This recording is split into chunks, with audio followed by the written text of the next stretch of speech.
कुछ एस्ट्रोलॉजर्स ने ये तक कह दिया कि हमारे प्रधानमंत्री वैराग्य की तरफ जा रहे हैं, वे डिटैचमेंट की तरफ बढ़ रहे हैं, रिनाउंसिएशन की तरफ बढ़ रहे हैं। इसके बावजूद भी वो उनका मन त्याग और वैराग्य की तरफ जा रहा है। ये दिखता है कि बहुत 90% संभावना है कि खुद पद छोड़ देंगे। रिसेंटली मैंने देखा कि एक एस्ट्रोलॉजर ने प्रेडिक्शन करी कि जनवरी 2025 में 500 के नोट बंद हो जाएंगे।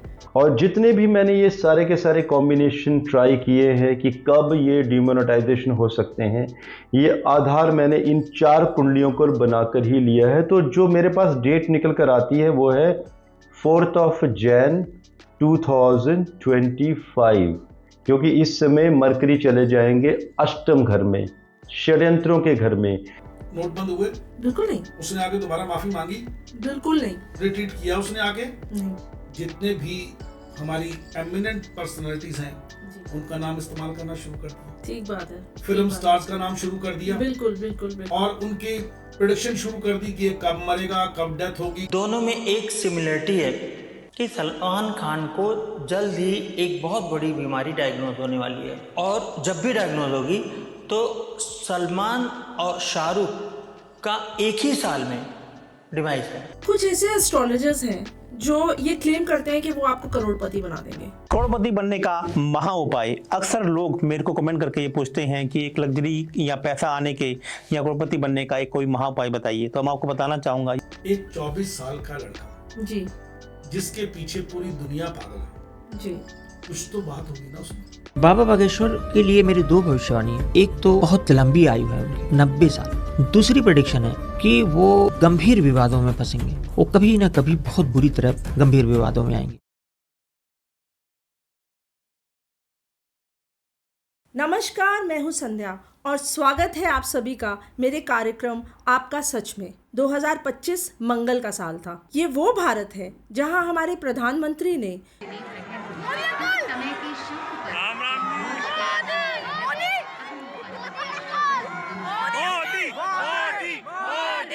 सनातन का झंडा इतना ऊंचा लहराया कि आज विश्व पटल पर भारत की जय जयकार है। लेकिन बहुत से एस्ट्रोलॉजर्स ने उनको भी नहीं छोड़ा, उनके कार्यकाल पे सवाल उठाए। कुछ एस्ट्रोलॉजर्स ने ये तक कह दिया कि हमारे प्रधानमंत्री वैराग्य की तरफ जा रहे हैं। हार जीते और सब जीते, इतनी सारे प्लस पॉइंट्स जीत हुई उनकी, मतलब उनके नंबर्स जुड़े, इसके बावजूद भी वो उनका मन त्याग और वैराग्य की तरफ जा रहा है। ये दिखता है कि बहुत 90% संभावना है कि खुद पद छोड़ देंगे। वे डिटैचमेंट की तरफ बढ़ रहे हैं, रिनाउंसिएशन की तरफ बढ़ रहे हैं। आज हम नवंबर 2025 में बैठे हैं। क्या हुआ? आपने देखा क्या हुआ? कुछ नहीं हुआ। हाँ, एक चीज जरूर हुई, इन एस्ट्रोलॉजर्स की रील डबल, इनके फॉलोअर्स डबल, इनकी इनकम डबल जरूर हुई। आज आपको जानकर हैरानी होगी कि मैं भगवान से डरकर ये कहता हूँ कि इंडिया के अंदर पहले एस्ट्रोलॉजर ऐसे हैं जिसकी मार्केट वैल्यू 100 करोड़। एक चीज और डबल हुई, जनता का डर। जनता का डर भी डबल हुआ। पूरा साल हमें डराया गया, इकोनॉमी क्रैश हो जाएगी, स्टॉक मार्केट डूब जाएगी। अब 2026 आने से पहले ही इस फियर इंडस्ट्री ने फ्यूचर प्रेडिक्शन की एक और फैक्ट्री लगा दी है। 2026 विल बी वेरी डेंजरस। 2026 2025 से भी बुरा होगा। एस्ट्रोलॉजी डर का धंधा बनती जा रही है। दुख की बात यह है कि कुछ एस्ट्रोलॉजर्स बॉम्ब ब्लास्ट होने पर और वॉल्केनो इरप्शन होने पर भी क्रेडिट खा लेते हैं। बॉलीवुड के छोटे कलाकारों से लेकर बड़े कलाकारों पर डिफरेंट प्रेडिक्शंस हो रही हैं, उनकी मौत पर, उनकी बीमारी पर। यहाँ तक कि एक बड़े सुपरस्टार के पुत्र के बारे में ये भी कहा गया कि उसका जो फ्यूचर है वो डार्क है। कौन देता है किसी को ऐसी नेगेटिव टैगिंग का अधिकार? अब एक बड़ा सवाल, भारत में क्या एस्ट्रोलॉजी पर कोई कानून है? कोई लगाम कसी गई है? एस्ट्रोलॉजी एक विद्या हो सकती है, लेकिन आज इसे बिजनेस बना दिया गया है, फिर इंडस्ट्री बना दिया गया है। अब इसकी जवाबदेही जरूरी है। अच्छे एस्ट्रोलॉजर्स भी हैं, बहुत अच्छे, लेकिन इनकी क्रेडिबिलिटी धीरे धीरे खत्म कर दी जा रही है। तो इन्हीं कुछ सवालों को लेकर आज नया चैप्टर खोल रहे हैं, कानून और एस्ट्रोलॉजी। आज आपका सच में जो गेस्ट हैं वो क्रिमिनल लॉ फ्रेटर्निटी में अपनी एक अलग पहचान रखते हैं। 33 से अधिक वर्षों से ट्रायल कोर्ट, हाई कोर्ट और सुप्रीम कोर्ट में बेल, अपील और पिटिशन में इनकी पकड़ एक्सेप्शनल है। फाइनेंशियल फ्रॉड और करप्शन से जुड़े मामलों में इनकी लीगल अंडरस्टैंडिंग और कोर्ट रूम स्ट्रैटेजी एक बेंचमार्क है। भारत के प्रेसिडेंट द्वारा नियुक्त एक स्पेशल पब्लिक प्रोसिक्यूटर जिन्होंने दिल्ली पुलिस के द्वारा कई हीनियस क्राइम्स और राइट्स को लीड किया है। आज का एपिसोड इंटेंस और सच्चाई से भरा होने वाला है। हम आपका हार्दिक स्वागत करते हैं श्री राजीव कृष्ण शर्मा जी। आपका इस कार्यक्रम में बहुत बहुत स्वागत है राजीव जी। आपका मैं तहे दिल से शुक्रिया करता हूं, जो ये आपका सच का जो मंच आपने बनाया है, जिसकी मुहिम लोगों को जागृत करना है, और जो हमारे समाज में और हमारे यूट्यूब पर, सोशल मीडिया पे जितने भी आजकल लोगों को डर और भय के माहौल से अपनी दुकान चलाने की कुछ लोगों ने एस्ट्रोलॉजी के नाम पे मुहिम चलाई है, आपने लोगों को जागृत करने के लिए, उनको ठगने से बचाने के लिए और जो कुरीति का शिकार ना बने, ये जो आपने इस पे बीड़ा उठा है, इसके तहत आपका तहे दिल से स्वागत करता हूँ। शुक्रिया आपका, बहुत बहुत शुक्रिया राजीव जी। अब मेरा आपसे सीधा सवाल, कानून की नज़र में एक एस्ट्रोलॉजर क्या है? देखिए, कानून की नज़र से पहले एस्ट्रोलॉजर जो है ना, अब उसकी कई डेफिनेशन स्टेज पे एक बार अगर हम देखें तो एस्ट्रोलॉजर एक एडवाइस है जनता को हेल्प करने के लिए जी, उसके दुख दर्द को समझने के लिए एक मार्गदर्शक है, एक ऐसी मशाल है जो अंधेरे में लोगों को राह दिखाती है, पॉजिटिव करती है, पॉजिटिव है जी। और हमारी सनातन की बहुत पुरानी परंपरा है जो इसको स्टार्ट करके हम उसका शुक्रिया करते हैं। लेकिन जब हम इसको आम आदमी के हित में, समाज के हित में और एक लिमिटेड दायरे के अंदर अच्छे से करते हैं, तब ये एक बहुत बड़ी एडवाइस है। लेकिन जब हम इसको लोग अपना पेशा बना लेते हैं और लोगों को झूठ, डर और भय पैदा करके खुद पैसा कमाना शुरू कर देते हैं, तब ये एक प्रोफेशन हो जाता है। और प्रोफेशन में बहुत सी कमियां भी हैं और प्रोफेशन में बहुत सी वायलेशन भी हैं और कानून की नज़र में वो अपराध है। डरा धमका इसलिए जा रहा है जी, जब तक आप डराओगे नहीं जी, तब तक वो आपको पैसे कैसे मिलेंगे। बिल्कुल ठीक ये बात। आप जो एस्ट्रोलॉजी कर रहे हैं, ये प्योरली आप सिर्फ अपने निजी हित के लिए कर रहे हैं। आज आपको जानकर हैरानी होगी कि मैं भगवान से डरकर ये कहता हूँ कि इंडिया के अंदर पहले एस्ट्रोलॉजर ऐसे हैं जिसकी मार्केट वैल्यू 100 करोड़। रिसेंटली मैंने देखा कि एक एस्ट्रोलॉजर ने प्रेडिक्शन करी कि जनवरी 2025 में 500 के नोट बंद हो जाएंगे। अब ये भी क्वेश्चन आता है कि अगर नोटबंदी फिर से होगी तो किसकी होगी, कौन से नोटों की? तो मुझे यहाँ पर 500 रुपए के नोट बंद होते हुए दिखाई दे रहे हैं और ये भी दिखाई दे रहा है कि इसके बाद बड़े नोटों का प्रचलन बंद हो जाएगा। 100, 200, 10 और 20 के नोट ही रह जाएंगे। और जितने भी मैंने ये सारे के सारे कॉम्बिनेशन ट्राई किए हैं कि कब ये डिमोनेटाइजेशन हो सकते हैं, ये आधार मैंने इन 4 कुंडलियों को बनाकर ही लिया है। तो जो मेरे पास डेट निकल कर आती है वो है 4 जनवरी 2025, क्योंकि इस समय मरकरी चले जाएंगे अष्टम घर में, षड्यंत्रों के घर में। नोट बंद हुए? बिल्कुल नहीं। उसने आके दोबारा माफी मांगी? बिल्कुल नहीं। रिट्रीट किया उसने आके? नहीं। किसी ने उस पर क्वेश्चन उठाया? Unfortunately no. नहीं उठाया ना जी। यही सबसे बड़ी प्रॉब्लम है हमारी कि हम उस पर बोलते नहीं हैं और वो उसकी बात को सुना आगे चल देते हैं। और मैं बताता हूँ, इस टाइप की फॉल्स प्रेडिक्शन सोसाइटी में पैनिक फैलाती हैं, ठीक बात है, अनरेस्ट पैदा करती हैं, शांति भंग होती है। अबे सुनो, पता चला क्या तुम्हें? किस बात का भाई? अबे सरकार ने 500 का नोट बंद कर दिया भाई। पूरे भारत में 500 का नोट नहीं है, किसी के पास भी नहीं बचा 500 का नोट। अब किसी आदमी ने अपने बिजनेस के लिए 500 के नोट रखे हुए हैं, संभाल के बेटी की शादी के लिए बेटी रखे की हैं। शादी के लिए, परिवार के लिए, बिजनेस के लिए, लैंड के लिए, क्योंकि अब 500 का नोट सबसे बड़ा नोट है। जी। अब बंद हो गए हैं। आप कह रहे हो वो नोट बंद हो जाएंगे, सोचिए वो पूरी फैमिली उस रात उस पर क्या बीती होगी। तुम्हारी प्रेडिक्शन के बाद वो 2000 जनवरी के महीने में कितना भागे दौड़ करते फिरे होंगे। जी, हो सकता है कुछ ने नोट डिस्पोज ऑफ करके कुछ और चीजें परचेज कर ली हों।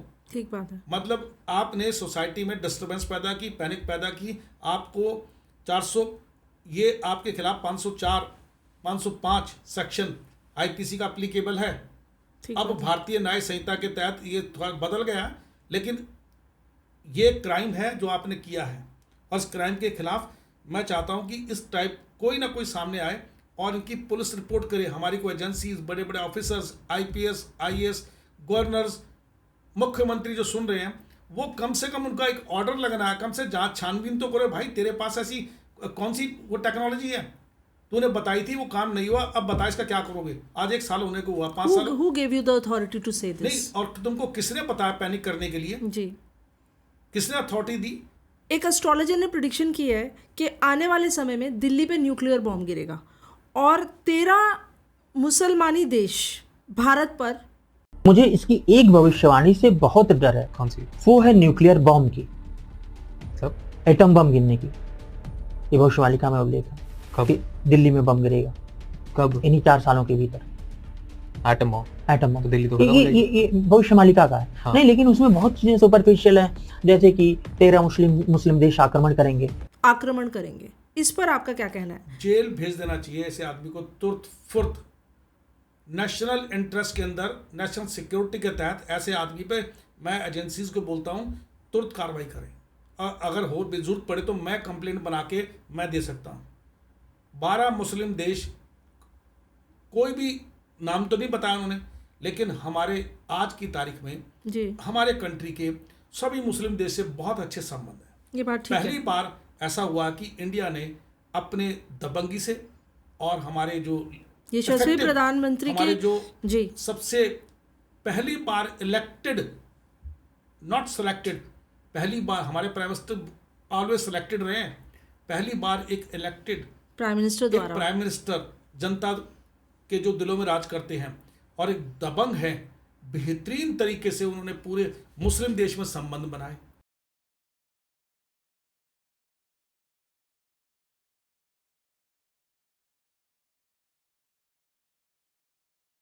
बिल्कुल ठीक आज बात है। हमारे मुस्लिम देश हमारे साथ में हैं। ठीक बात है। ये स्टूपिड आदमी सबके साथ संबंधी खराब करने में लगा हुआ है। मुस्लिम हमला करेंगे। किस मुस्लिम देश ने आज तक हिंदुस्तान पे हमला किया? हमारी लड़ाई सिर्फ पाकिस्तान से होती है। एक मुस्लिम देश बताइए, ठीक बात है। और कौन से मुस्लिम देश हमला करेंगे? कोई ना कोई बॉर्डर मिलता है, ना कोई लैंड मिलती, हमारी लैंड मिलती है, ना हमारा कोई सी मिलता है। तो ये पॉलिटिकल कंफ्यूजन क्रिएट करने की नहीं, कोशिश की ये है। सिर्फ अपनी या तो ये एजेंडा, किसी का एजेंडा चला रही है आदमी, ठीक है। ठीक है, पीछे हिडन एजेंडा है। और देश में एक हमारी गवर्नमेंट को चलती को, उसको भी ये कहीं ना कहीं इनडायरेक्टली इमेज टार्निश करने की कोशिश कर रहा है। और कैपिटल सिटी के बारे में ये और ये बोलना बता रहा है कैपिटल बैठा है तो भैया फिर न्यूक्लियर बॉम्ब गिर जाएगा हाँ, तो कैपिटल सिटी पे। न्यूक्लियर बॉम्ब गिर जाएगा तो इससे पूछो उसका इफेक्ट क्या होता है, न्यूक्लियर क्या और होता उससे है। नुकसान क्या होंगे? उससे आप ये नुकसान राजीव क्या जी, होगा? इससे तो बहुत बड़ा नुकसान होगा नहीं, हमारे देश का। उससे नुकसान नहीं होगा, वो लोग पैनिक हो जी। जाएंगे। बहुत से लोग ना डर के मारी बिजनेस हाउसेज, हो सकता है कि अपना बिजनेस किसी और शहर में ले जाए, हो सकता है यहाँ से पलायन कर जाए। बहुत से लोग बहुत डरपोक होते हैं, बहुत भरोसा कर लेते हैं कि बम न्यूक्लियर गिर जाएगा, हम मर जाएंगे। तो भाई ऐसी तुम जो चीज़ें फैला रहे हो, अगर आप किसी को बोलो कि आपके घर के ऊपर कल शाम को ब्लास्ट हो जाएगा, तो वो आदमी क्या करेगा? आप देश के ऊपर न्यूक्लियर फैला रहे हो। कभी आज तक न्यूक्लियर वेपन सिर्फ एक ही बार चला है, वो जापान के ऊपर, ठीक। और उसकी आप स्टोरी पढ़ लोगे तो वो इतनी तो भयावह है, जी, बिल्कुल। आप सोच ही सकते। हिरोशिमा ये में, इस टाइप नागासाकी। की जो स्टेटमेंट्स है ना, जी ये कानून के परफेक्ट दायरे के अंदर आती है। जी जी, आपने किसी भी कंट्री के अंदर इंस्टेबिलिटी फैलाने की कोशिश की है। आजकल स्टॉक मार्केट के बारे में एस्ट्रोलॉजर्स बहुत सारे प्रिडिक्शंस देते हैं। उनका कहना यह है कि पेनी स्टॉक जो है वो बढ़ जाएगा, 100-200% जंप आएगा, या मान लीजिए स्टॉक मार्केट क्रैश हो जाएगी। तो इस तरह की जो प्रिडिक्शंस हैं, डू यू थिंक ये अलाउड है? ऐसे आज भी बहुत सारे पेनी स्टॉक्स हैं जो 2 से 5 रुपए में चल रहे हैं। अब यही स्टॉक्स मैंने कुछ गणना भी की थी कि 2031 तक यही स्टॉक्स 2000, 5000, 10,000 तक भी पहुंचने वाले। जितना पैसा लगा सकते हो लगा दीजिए। बड़े आश्चर्य की बात और दुख की बात भी है कि हम ना, हमारे कंट्री में जो माहौल है ना, शुरू से बड़ा कैजुअल रहा है। जी, हम इन प्रोडक्शंस को ना कभी सीरियस लेते नहीं हैं, लेकिन अब ये प्रोडक्शन जो है ना, ये पैसा कमाने का बहुत बड़ा एक एक्सटॉर्ट करने का साधन बन गई। जी, ठीक बात है। पहले तो ये गॉसिप की चीज़ें थी, लोग डिस्कशन की चीज़ें थी कि ये वो शेयर नीचे जाएगा, ये ऊपर आएगा, लोग डिस्कस करते थे। अब ये जो गारंटी से दे के बात हो गया, अब ये देखो, ये प्रोडक्शन दे कौन रहा है? क्या उस आदमी को शेयर की नॉलेज है? कहीं ऐसा तो नहीं उस शेयर मार्केट में कहीं बिजनेस अपने पैसे लगा रखे हो उसने? वो लोग क्या, अब उनको ये पता लग गया कि लोग पैसा कहाँ से निकाल सकते हो। ठीक बात है। जब पैसा निकालोगे, लोग, बहुत से लोग, अब काफ़ी 70% लोग, जो मेरा अनुमान है, वो शेयर मार्केट में पैसा लगाते हैं, डे टू डे पैसा कमाते हैं बहुत से, और कुछ लंबे टाइम के लगाते हैं। तो इनकी नज़र उन पर रहती है और ये प्रेडिक्शन करते हैं।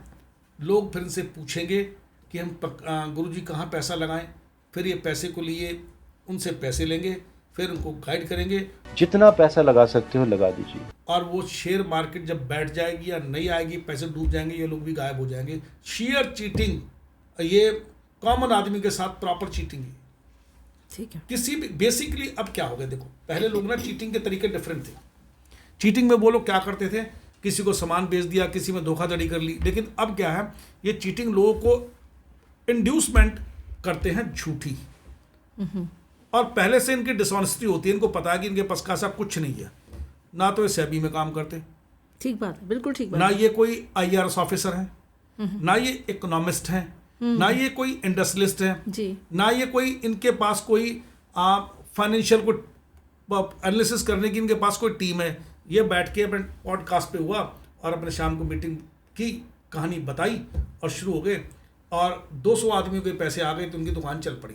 ये कथा कहानी है और लोग उसमें फंस जाते हैं, बहुत से लोग फंस जाते हैं इसके अंदर। जी।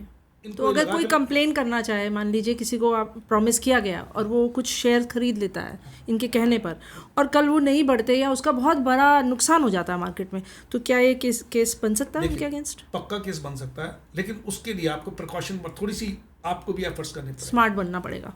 स्मार्ट बनना पड़ेगा जी। आपको सब चीज़ उसकी राइटिंग में चाहिए, प्रूफ चाहिए कि जो उसने कहा है और आपने उसके अकॉर्डिंग एक्ट किया है, आपने पेमेंट भी उसको उसी के हिसाब से पेमेंट दी है, उसने कंसल्टेंसी की पेमेंट ली है, बात है। और वो मेरा लॉस हो गया। तो ये व्हाट्सएप चैट्स जो होंगी वो मान्य होंगी? व्हाट्सएप चैट्स परफेक्ट मान्य है सब, क्योंकि इलेक्ट्रॉनिक्स आइटम एविडेंस एक्ट के अंदर उससे जो जितनी भी वो है चैटिंग है वो परफेक्ट मान्य है। ये लोग कहते हैं मान्य नहीं है, बिल्कुल नहीं। जितने भी ये बड़े बड़े क्रिमिनल पकड़े जाते हैं व्हाट्सएप चैट से, मोबाइल की लोकेशन से ही पकड़े जाते हैं। राजीव जी, मेडिकल एस्ट्रोलॉजी के बारे में कानून क्या कहता है? कानून मेडिकल एस्ट्रोलॉजी के बारे में जो आजकल जो एस्ट्रोलॉजर प्रेडिक्ट कर रहे हैं कि हम ये बीमारी ठीक कर देंगे जी, मैं ये कर दूंगा, देखो मेरा पर्सनल व्यू है कि बीमारियां ठीक करना कुछ लोग बता सकते हैं, अच्छे एस्ट्रोलॉजर हैं, प्रेडिक्ट कर देंगे वो, लेकिन ठीक करना उनके मुझे नहीं है कि वो एस्ट्रोलॉजर के पास, क्योंकि जब तक मेडिकल की एक्सपर्टीज नहीं होगी वो ठीक कैसे कर देंगे, बताओ। ठीक बात है। और वो ठीक कर दें ना ठीक करें वो अलग बात है, लेकिन वो ठीक करने की अश्योरेंस देते हैं जी, और आपसे पैसे लेते हैं, ठीक बात है, बिल्कुल। और वो आप ठीक होने के बजाय बेड़ा गर्क हो जाता आपका और बीमारी बढ़ जाती है, ठीक बात है। तब आप उसके खिलाफ सर्टनली कार्रवाई कीजिए। बाबा बागेश्वर के लिए मेरी दो भविष्यवाणी है। एक तो बहुत लंबी आयु है उनकी, 90 साल। दूसरी प्रेडिक्शन है कि वो गंभीर विवादों में फंसेंगे, वो कभी ना कभी बहुत बुरी तरह गंभीर विवादों में आएंगे। आप ये समझ लीजिए, गंभीर मतलब गंभीर, बहुत बड़ा गंभीर, उनमें कोई शक्ति नहीं देखता या कुछ भी स्पिरिचुअलिज्म नहीं देखता। सामान्य व्यक्ति से भी लोअर कैटेगरी का मैं मानता हूँ, जो सामान्य व्यक्ति हनुमान चालीसा पढ़ता होगा उससे भी कम। धीरेन्द्र शास्त्री जी एक बहुत बड़ी कंट्रोवर्सी में फंसने वाले हैं। उनके बारे में एक प्रेडिक्शन की है एक एस्ट्रोलॉजर ने कि उनके ऊपर परेशानियां आएंगी और वो कंट्रोवर्सी से घिर जाएंगे। तो इस बारे में आपका क्या कहना है, क्योंकि ये तो एक रिलीजियस मोड पे चले गए हम। एक 24 साल का लड़का जी, जिसके पीछे पूरी दुनिया पागल है जी, इंग्लैंड में, अमेरिका में, किसी भी कंट्री में लोग उसके पीछे पागल होते जाते हैं, जी, इंतजार करते हैं, जी, सुनते हैं, जी, प्लेन तक भेजते हैं उन्हें बुलाने के भेजते लिए। हैं, जी, कुछ तो बात होगी ना उसमें, जी, कोई तो डिवाइन पावर होगी ना उसकी। बिल्कुल ठीक बात है। क्या वो आदमी इन एस्ट्रोलॉजर के बारे में कोई गलत बात कहता है? वो कुछ नहीं कहते किसी के बारे वो में। देश के बारे में गलत बात कहता है? बिल्कुल नहीं, बिल्कुल वो देश में कई भूकंप की बात बताता है? कभी वो कहता है कि मैं शेयर मार्केट बढ़ा दूंगा, कभी वो कहता है कि मैं लोगों के दुख दर्द सारे दूर कर दूंगा, मैं उनको करोड़पति बना दूंगा, कभी कहा उन्होंने? कभी किसी में?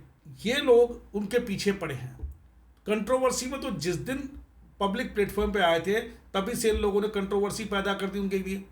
वो तो कंट्रोवर्सी में ही हैं। जब कोई आदमी राइज करता है बिल्कुल तो ठीक बात है, वो कंट्रोवर्सी उसका पीछा करती है। पीछा करती है, वो नहीं करता पीछा। जी, वो आदमी हमेशा सनातन की बात करता है, तो अच्छी लीगली बात आप ये करता कह है। रहे हो कि ये गलत है उनके बारे में ये नहीं, कहना? मैं बताता हूँ। जी, जो ये लोग बात कर रहे हैं वो इसलिए कर रहे हैं कि दुकान बंद हो गई है, ठीक बात है। और इनको आज की तारीख में 2 टॉपिक बिकते हैं। जी एक तो हमारे प्रधानमंत्री आदरणीय मोदी जी, जी, वो सबसे बड़ी सेलिंग प्रॉपर्टी है। बिल्कुल उनके बारे में आप गलत बोलिए। वो एक सुप्रीम स्टार हैं ठीक पूरी बात है। दुनिया में आज हिंदुस्तान के, तो वो उनको चाहे गलत हो चाहे झूठ हो, उनको बेच के इनकी दुकान चलती है। ठीक बात है। दूसरा बागेश्वर बाबा हैं, कभी उनके बारे में बेच दो ताकि दुकान चलेगी और ये लाइमलाइट में रहेगी। ये स्टिल डिफेमेशन के अंदर आता है। ये किसी की आप इमेज को मलाइन करना, ठीक है। उसके नाम को इस्तेमाल करना, ठीक है। आप झूठी बात फैलाना उसके बारे में, लोगों को भ्रमित करना कि इस पे कंट्रोवर्सी आएगी और ठीक इस पे कार्रवाई होनी चाहिए। मैं कहता हूँ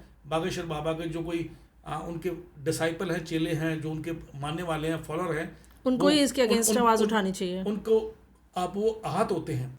तो इसी बात पे एक सवाल करते हैं। अब जैसे बिहार के इलेक्शन खत्म हुए तो आपने ये देखा होगा कि डिफरेंट एस्ट्रोलॉजर्स ने डिफरेंट बातें की। तो अगर किसी एस्ट्रोलॉजर ने इस तरह से कहा कि नीतीश कुमार अब चीफ मिनिस्टर नहीं बनेंगे, वो वापस, मतलब ये आपने भी देखा और मैंने भी देखा कि उन्होंने 10वीं बार ओथ ली, तो आपको क्या लगता है कि ये जो प्रिडिक्शन उन्होंने की, कानून इसके बारे में कुछ कहता है जो ये रैंडम प्रिडिक्शंस देते हैं? देखो, अगर ये ऐसे रैंडम प्रेडिक्शन दे रहे हैं जी और जो प्रेडिक्शन एक भी ठीक नहीं है जी, उस प्रेडिक्शन के तहत आप देखो उसमें क्या कर रहे थे ये, या तो सर्टन किसी का एजेंडा चला रहे थे, अच्छा, या फिर अपने बेनिफिट्स के लिए कुछ अपनी मार्केटिंग कर रहे थे। सब ये काफ़ी लोग कह रहे थे कि अब की बार लालू यादव की सरकार आएगी, जी, अब की बार नीतीश कुमार हार जाएंगे, वो मुख्यमंत्री बनेंगे, ऐसा बिल्कुल भी नहीं होगा। अरे जी, भाई, बिल्कुल। कोई भी हारे कोई भी जीते वाला मुद्दा है। आपके पास ऐसा कौन सा क्राइटेरिया है कि आप लोगों के माइंड सेट को डिस्टर्ब करते हैं, उनकी फीलिंग्स हर्ट करते हैं, वो ज्योतिष के नाम पर आपको ट्रस्ट करते हैं, आपकी बात पे भरोसा करते हैं, ठीक और बात लेकिन है। जब जितनी प्रोडिक्शन आपकी झूठ जाती हैं, बाद में आप मुकर जाते हो, नहीं वो ऐसा हो गया, ये ऐसा हो गया, ठीक बात और है। उसके बाद आप उसके वो देखे फिर इफ एंड बट्स और आप गायब हो जाते हैं। ये जो चीज़ें हैं ये सोसाइटी के अंदर मिसलीड करने की बातें हैं, ठीक बात है। और सोसाइटी को भ्रमित करना, और किसी व्यक्ति जब विशेष के बारे में भी तो बोल व्यक्ति रहे हैं। विशेष के बारे में बात जी। करते हैं तो उस व्यक्ति विशेष की आप या डिफेमेशन ही कर रहे हैं ना, जी बिल्कुल, हाँ। आप उसकी इंसल्ट ही कर रहे हैं ना। तो इस तरह की प्रिडिक्शन जो ये उस दौरान दे रहे हैं कि आप जैसे इलेक्शन से कुछ देर पहले ही आप सुनते होंगे कि आप इस बात पे विश्वास कीजिए नीतीश कुमार इस बार चीफ मिनिस्टर नहीं बनेंगे, तो इस तरह की जो बातें की जाती हैं, तो ये पब्लिक का जो सोच है उस, अगर मान लीजिए मैं उनकी ही पार्टी को वोट देना चाहती हूँ, तो क्या आपको लगता है ये उस पर भी इफेक्ट करता है? बहुत ज़्यादा इफेक्ट करता है। देखो, एक आदमी ना अपना मन बना के बैठता है, चलो जो सरकार आएगी मैं उसको सपोर्ट कर दूंगा, कोई ठीक बात है। बिजनेसमैन है, कोई लोग हैं, ठीक बात है। वो अपने हिसाब से अपने बिजनेस को, अपने काम से, अपनी पार्टी पे की स्टेबिलिटी पे वो उस पे वर्क करते हैं। ठीक है। लेकिन ये लोग जब कहते हैं कि नीतीश कुमार जी ये नहीं आएंगे, नीतीश कुमार जी वो नहीं आएंगे, जी। ये फलानी सरकार नहीं आएगी, उसकी जी। सरकार आएगी, ये सारा का सारा ना आम आदमी को सोसाइटी में पैनिक फैलाते हैं। सोसाइटी में बिना बात, बगैर किसी रीजन के पैनिक फैलाना, पब्लिक ट्रैंक्विलिटी खराब करना, उसमें क्या है जो हमारे जो शांति होती है आम सोसाइटी की, उसको आप भंग करते हो, उसका असर पड़ता है लोगों के माइंड सेट पे। आप गांव में पब्लिक में जो आदमी इंटरनेट देख रहा है, आपका यूट्यूब देख रहा है, वो तो बेचारा आम आदमी, उसको क्या मालूम, वो मान लेता है कि आप सच बोल रहे हो, आपकी बात सच है। लेकिन जब वो आपकी प्रेडिक्शन झूठ होती है, क्या आप माफी मांगते हो कि मैंने प्रेडिक्शन की थी, मैं माफी बिल्कुल मांगता नहीं, हूं? वो कोई नहीं आता, वो कभी भी कोई सामने नहीं आप आएगा। कम से कम आके बोलिए तो सही जी। कि ये प्रेडिक्शन मेरी गलत गई है, मैं इसके लिए माफी चाहता हूँ, क्षमा चाहता हूँ, और आइंदा से ऐसी प्रेडिक्शन नहीं करूंगा। नहीं, इनकी तो दुकान चल रही है, क्योंकि इनकी प्रेडिक्शन आ रही है, तो क्या होगा, लोग देखेंगे। इसके बाद तो छीटाकशी शुरू हो जाती है। इनका नाम चल पड़ता है जी, फिर ये ठीक बड़े बात है। एस्ट्रोलॉजर आते हैं कि मैं यूट्यूब पे आता हूँ। ठीक बात है। और- और अब ये एक चीज़ और मेरे दिमाग में आ रही है, जैसे अब बॉम्ब ब्लास्ट हुआ दिल्ली में, और उस बॉम्ब ब्लास्ट से बहुत सारे लोग अफेक्टेड हुए। एक डर का माहौल हो गया दिल्ली में। दुख की बात यह है कि अगले दिन ही मैंने देखा किसी कार्यक्रम में कि उन्होंने इसको पहले ही प्रिडिक्ट किया था कि दिल्ली में बॉम्ब ब्लास्ट होने वाला है, या मान लीजिए अब भूकंप आए, और भूकंप का भी उन्होंने क्रेडिट ले लिया। ये एक बहुत हीनियस क्राइम है। जी देश में एक इतनी बड़ी आपदा होगी, जी बम फट गया, जी। लोग मर गए, जी आप क्या कर रहे हैं कि आप उससे पहले आप अब कहते हैं कि मैं ठीक हूं, अपनी दुकान चला रहे हैं। बजाय लोगों से सिंपैथी करने के। अगर तुम्हारे पास इतनी ताकत ही, भाई तुमने ये क्यों नहीं बताया कि ये बम कहाँ बन रहे हैं, कहाँ फटेंगे, किस दिन फटेंगे। तुम तो एस्ट्रोलॉजी को सच कहते हैं ना, एस्ट्रोलॉजी सारी चीज़ मानती है, तो वो तब क्यों नहीं बताते। जब घटना हो जाती है तो 25 कुकर मुत्ते की तरह से निकल के आ जाते हैं, हमने कहा था, हमने कहा था। ठीक बात है जी। उससे पहले गायब हो जाते हैं। ये बहुत हीनियस क्राइम है, बहुत सी, ये लॉ की क्लियर कट वायलेशन है। अगर आप देखेंगे ना, क्योंकि मैं अभी लोगों को लॉ पढ़ाने के लिए हिसाब से तो अभी नहीं बैठा हूँ पर, लेकिन बहुत से हमारे आईपीसी में बहुत सेक्शन है। आप इनके खिलाफ जो शांति भंग करने के लिए, लोगों को मिसलीड करने के लिए, उन पे आतंक फैलाने के लिए, डर फैलाने के लिए, अपने पर्सनल बेनिफिट्स के लिए आप कंप्लेंट करके इनके खिलाफ कार्रवाई की मांग कर सकते हैं। लेकिन हमारे यहाँ थोड़ी सी वो है, आम आदमी आगे कभी नहीं आता, सामने नहीं आता, कभी आगे नहीं आता। वो अपने पिट जाएगा, लुट जाएगा, फिर चल पड़ेगा, कहेगा जो हुआ सो हुआ। एक बड़ी अजीब सी बात है कि 2025 में बहुत सारी प्रेडिक्शन देखने को मिली हमें कि ये मंगल का साल है, मंगल करेगा दंगल, इकोनॉमी कोलैप्स हो जाएगी, भूकंप आ जाएंगे, बहुत सारी इस तरह की चीज़ें रैंडमली बोली गई। तो इस पर क्या कहना चाहेंगे आप? देखो, मैं आपको एक चीज़ और याद दिला दूँ, मैं किसी का नाम लेना नहीं चाहता है। एक और एस्ट्रोलॉजर हैं, दाढ़ी रखते हैं। भारत की उत्तर दिशा में ज्यादा भूकंपों का प्रचलन इस बार और ये श्रृंखला देखी जाएगी। वेस्ट बंगाल, असम, गुजरात के कुछ तटीय क्षेत्र, केरला के कुछ तटीय क्षेत्र, इन क्षेत्रों में और उत्तर भारत में किसी डैम में कोई दरार आना, ये बड़े बड़े अजगरों का अचानक बाहर निकल जाना। शेयर मार्केट की भी बात करते हैं जी, और बड़ी बड़ी बातें पेलते हैं। वो कहते हैं कि अभी तो भूकंप आने वाले हैं, मतलब इसका मतलब भूकंप की वेट ही कर रहे हैं वो, भूकंप आए, मेरी प्रोडक्शन ठीक हो, और फिर मैं लोगों की लाशों पर, भूकंप पे, उस चीज़ों पे मैं अपनी रोटियां सेकूं। ठीक बात है। देश के लिए, मतलब आप ये सोचना भी कितना बड़ा गुनाह है। अगर कोई इस टाइप की प्रोडक्शन है तो आप उसको, लोगों को जागरूक करने के लिए हेल्प कर सकते हैं। कुछ कानून के एक सेक्शन है, मैं चाहता हूँ आप एक बार खुद पढ़ के पब्लिक को बताएं। जरूर। मैं पढ़ूंगा ना तो लोगों को लगेगा शायद कुछ डिफरेंट थिंग नहीं है, जरूर। लेकिन आपके पढ़ने से लोगों में जागरूकता आएगी। बिल्कुल, जरूर, तो क्यों नहीं। आप वो सेक्शन एक बार कानून के पढ़िए, जी। और फिर पता लग जाएगा वो लोग, ये लोग किस दायरे में आते हैं और इनके खिलाफ क्या कार्रवाई हो सकती है। ठीक है। मतलब ये लोग सिर्फ पैनिक फैलाते हैं। जी ये लोग, देखो दुनिया में कहीं ना कहीं घटना होती है। जी, बिल्कुल बिल्कुल। इतनी बड़ी दुनिया 800 करोड़ की, कहीं भी घटना हो जाएगी, ये बाद में कहेंगे मैंने तब कहा था, वहां सुनामी आ गई, भूकंप वहां आ गया। एक बार रशिया में भूकंप आया था तो शोर मचा दिया था, मैंने पहले प्रेडिक्ट कर दिया था। तो भाई, रशिया की कुंडली, उस शहर की कुंडली, उन लोगों की कुंडली तेरे पास कहां से आ गई? ठीक बात है। मतलब किस बात की आ गई? अब मैं चाहता हूं एक बार आप खुद ना, आप लोगों को पढ़ के बताएं।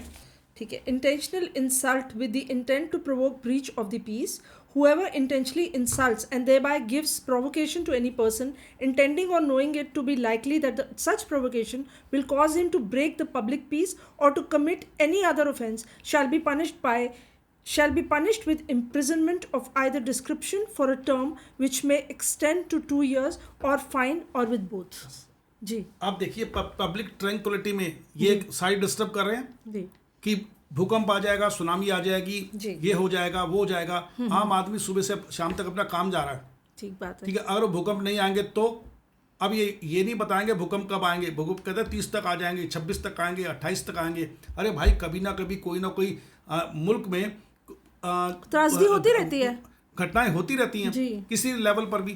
तो उसको आप क्या कहेंगे, मैंने बता दिया था, अगर मैंने बता दिया, घटना आ गई, पॉडकास्ट बनाएंगे, दिखा देंगे, और फिर कहेंगे मेरी फीस तो 6 लाख रुपए है, 6 लाख फीस दे दीजिए मुझे। जी, लोग, बहुत से कितने लोग हैं वो उस चक्कर में फंस जाएंगे, अपने पैसे भी गए और वो भी गया। एक अगला सवाल मैं आपसे करना चाहूँगी कि आप देख रहे हैं कि एक एस्ट्रोलॉजर, जो जैसे कि आपने भी कहा एक मार्गदर्शक है, लोगों को अच्छी और सच्ची राह दिखाता है, अगर वो एक स्टार के बारे में, एक फिल्म स्टार के बारे में, जो हमें एज अ कॉमन व्यूअर दिखता है कि अपनी लाइफ में बहुत अच्छा कर रहा है, उसे कोई प्रॉब्लम नहीं है, उनका डिवोर्स प्रिडिक्ट कर देते हैं, या बोलते हैं कि असमय उनकी मृत्यु हो जाएगी, या उनके पुत्र या पुत्री या उनके बच्चों के बारे में, उनकी फैमिली के बारे में ये कहना शुरू कर देते हैं कि उनका बेटा अब आ रहा है इस इंडस्ट्री में और अच्छा नहीं करेगा। तो इस तरह की बातें करना और उनको, मतलब लोगों को ये बताना कि मुझे नहीं मालूम कि इसमें इस बात में कितनी सच्चाई है, पर मुझे एक नॉर्मल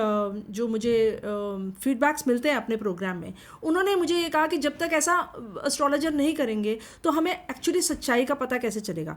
तो आपको क्या लगता है कि वो सच बोल रहे हैं या लोगों को गुमराह कर रहे हैं, और कितना हक है कानून के हिसाब से उनको कितना हक है उनकी पर्सनल लाइफ में घुसने का या उस पर कॉमेंट करने का, उनके बारे में बोलने का?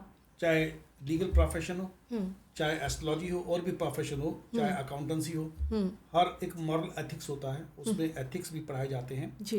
वो किसी की प्राइवेसी कोई भी पब्लिक नहीं कर सकता।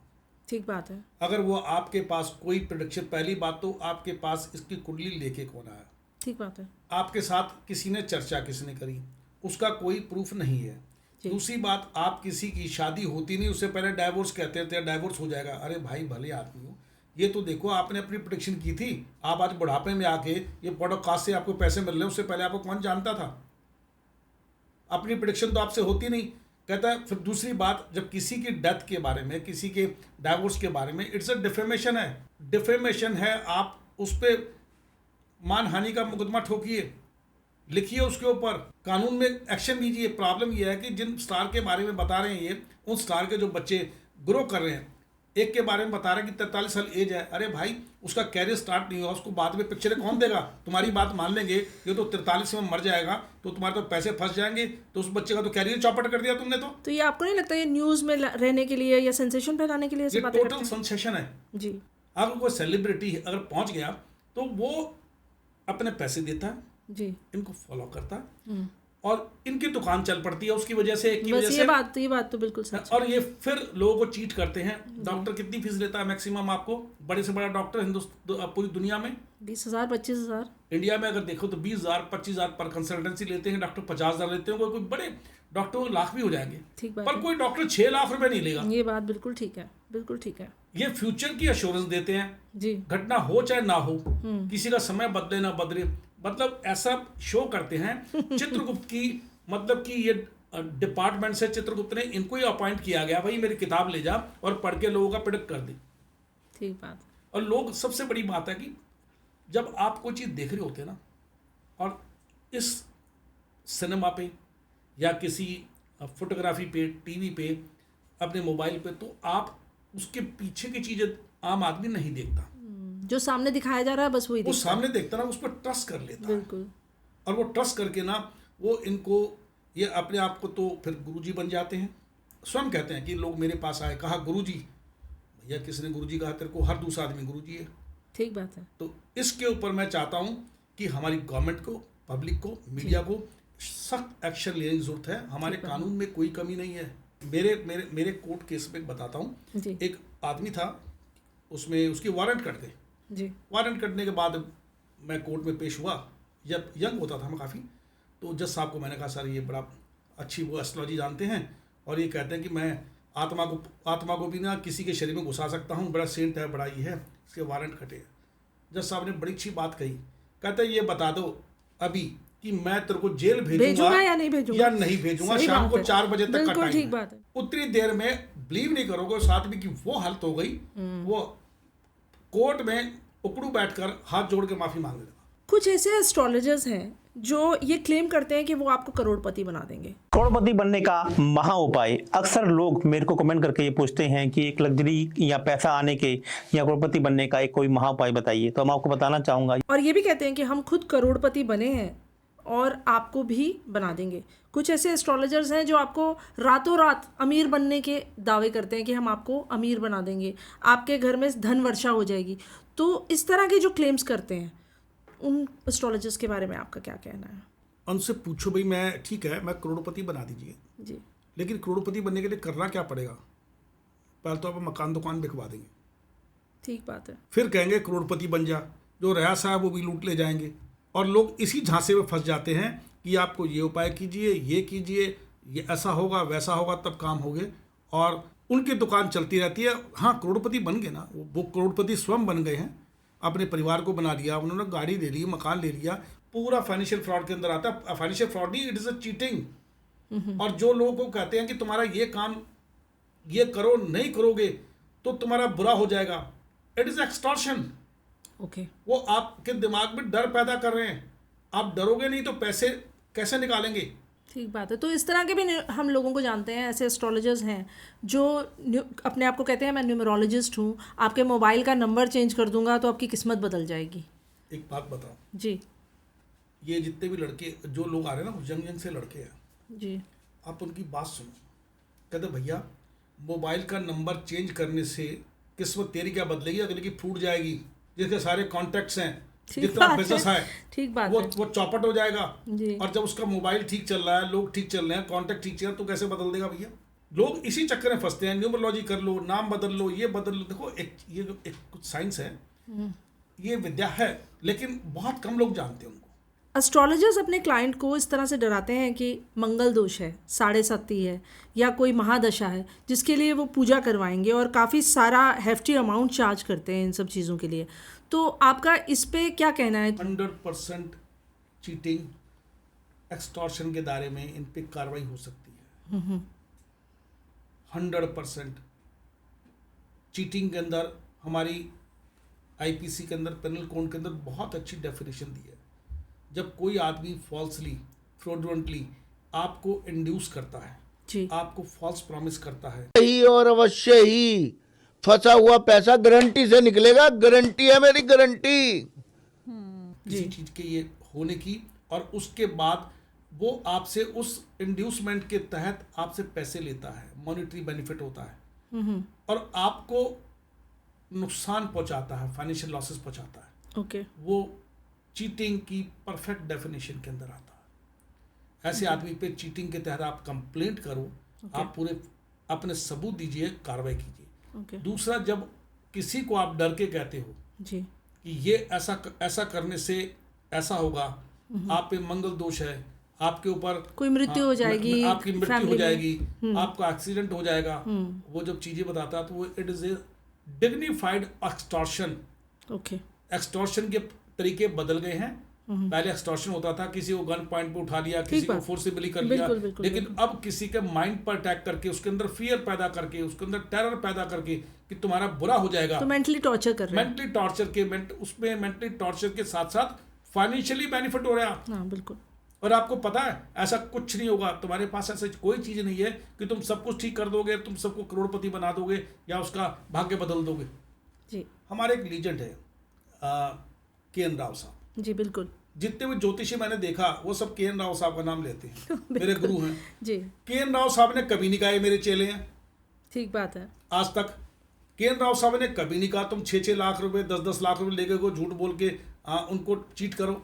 बिल्कुल ठीक बात है। के.एन. राव साहब ने तो कभी नहीं कहा आप 2-2 घड़ियां पहन के नए नए फार्मूले बनाओ। घड़ियों में मैं आपको पूरी गारंटी के साथ कह सकता हूँ, हमारे पास एक घड़ी ऐसी है, मतलब मैं रखता नहीं, मैं बेचता नहीं हूँ, मैं रिकमेंड करता हूँ और मैं बड़ी तगड़ी फीस लेता हूँ। जी बिल्कुल तो बिल्कुल। इन लोगों ने अपनी दुकान चलाने के लिए पॉलिटिकली जितने भी हमारी एमिनेंट पर्सनालिटीज हैं जी उनका नाम इस्तेमाल करना शुरू कर दिया, ठीक बात है। फिल्म स्टार्स का नाम शुरू कर दिया, बिल्कुल बिल्कुल बिल्कुल। और उनकी प्रोडिक्शन शुरू कर दी कि ये कब मरेगा, कब डेथ होगी। दोनों में एक सिमिलरिटी है कि सलमान खान को जल्द ही एक बहुत बड़ी बीमारी डायग्नोज होने वाली है, और जब भी डायग्नोज होगी तो सलमान और शाहरुख का एक ही साल में डिवाइस है। कब कोई जेल बिल्कुल, जाएगा, तो कब उन्हें बाहर डराना आएगा। डराना धमकाना शुरू कर दिया। नहीं, उनके नाम पर, और ये इसका कोई भी सबूत आपके सामने नहीं है कि भाई क्या वो के क्लाइंट हैं भी कि नहीं है।